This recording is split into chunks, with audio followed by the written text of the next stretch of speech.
Well, you might get a charge out of our next topic. Jamie Cobb with Gwatney Buick GMC is here to talk about the various ways people charge their electric vehicles once they get them home. Jamie, as always, thank you so much for coming in. You brought a little show and tell today, which I'm excited to talk about. I brought a charger with us, so we can talk chargers and how they work and what are good ones, what are fast ones, what are slow ones, and that kind of thing. Yeah, we'll get to that one here in a second, but I feel like we're seeing more chargers installed around town for vehicles. Is this the trending thing?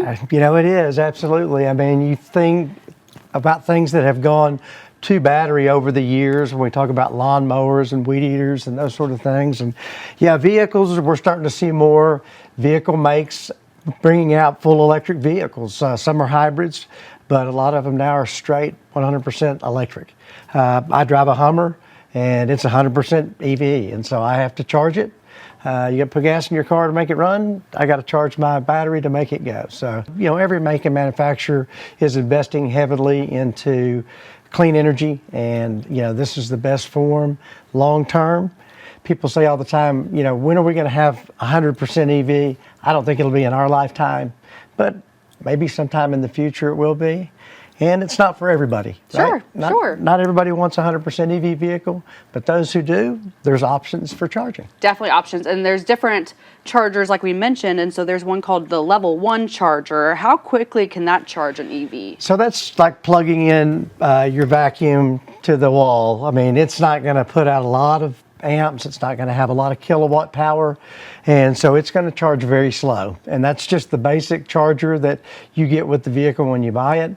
Some of them do have the option to plug into a 240 circuit, which allows a little more charging power, but it's going to be slow. It's not going to charge fast. Is that included with a vehicle? It's an option when you buy the vehicle. We keep them in our parts department. If you don't want to go for an option like this and you just want to start off with the basic, then we do have them available. Some of them are ordered standard with the vehicle, but it is an option. Okay, so what you brought in today, this is actually the Level 2 This is a Level 2 charger. This can be installed in your home.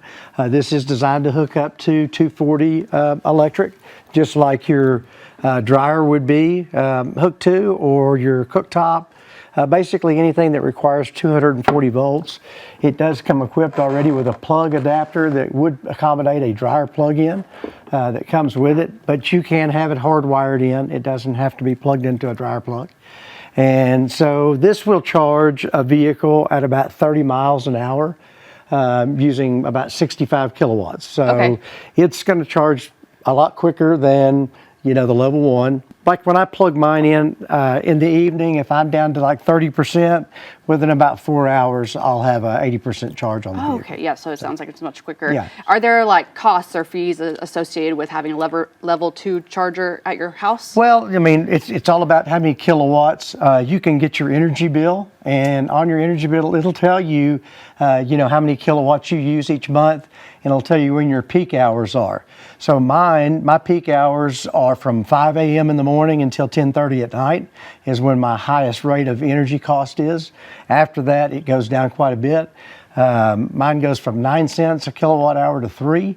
So I have my charger programmed to not come on until 11 o'clock. So I come in, plug it in, and then I just walk away from it, and in the morning I go back out there and I unplug. So it's typically charged by them, but I'm using cheaper electricity because I'm doing it at night. And you said that you can program it. Is that something you can just do right off your phone? Yeah, you can do there's an app on your phone that you set a charger with, and it's Bluetooth. And so you can tell it how fast you want it to charge. The vehicle also has that technology built into the screen. So you program the vehicle to charge at a faster rate or a slower rate. And that's when we get into the Level 3 DC chargers, which is what you just talked about, that you see around town. And they will charge a really fast rate because they'll charge up to 120 kilowatts and they will throw the power to it quick. So you see people pull in there, charge, maybe have lunch, you know, eat a sandwich, and by the time they're done, usually they've got a good enough charge to do whatever they want. And you actually have some chargers there at Gwatney Buick We do. GMC. We have Level 3 chargers on site, and they look like big gas pumps. And people ask why they're so big, and it's because they have capacitors in there to help create and reduce the heat that a battery would have by charging it fast. Because batteries, if you try to really charge them fast, if you ever notice with a cell phone, if you plug it in and it's real low and it's charging, on a high rate of speed, the phone will get warm. So batteries do the same thing in vehicles. So the key to the life of the battery is to not keep overheating it. So you don't want to charge it fast every time. And they recommend that you don't charge it to 100% every time. So take it to 80%, and that way you're not really heating that battery all the way up. And then if you do want to take a long trip, let's say you need that additional 40, 50 miles of range, then you set your charger to go ahead and charge to 100%. Do all EVs hook up the same way, or is every car kind Some of them have different plug-ins. We feel that eventually they're going to make this plug a little more standard. Almost like your cell phone chargers have all gone to that USB-C, which is the newest plug. And we'll see that probably get more standard. But no, originally Tesla had a different plug-in, and you might have to have an adapter for different chargers. But most of the chargers now, it's like going to a gas station. You have your diesel pump, you've got your regular unleaded pump or your plus.